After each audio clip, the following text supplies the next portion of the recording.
தந்தாய வித்மஹே என்ற ஒரு சின்ன ஸ்லோகத்தை தான் நம்ம இப்ப பார்க்க போறோம். வாங்க பாடலாம்.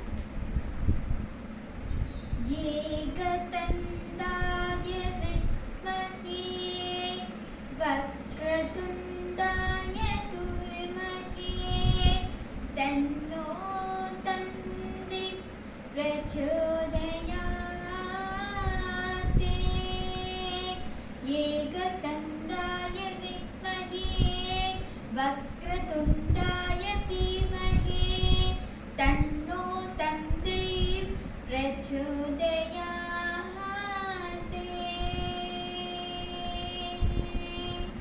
நன்றி. இந்த வீடியோ உங்களுக்கு பிடிச்சிருந்தா லைக் பண்ணுங்க, ரொம்ப பிடிச்சிருந்தா சப்ஸ்கிரைப் பண்ணுங்க, மறக்காம பக்கத்துல இருக்க பெல் ஐகானை பிரஸ் பண்ணுங்க.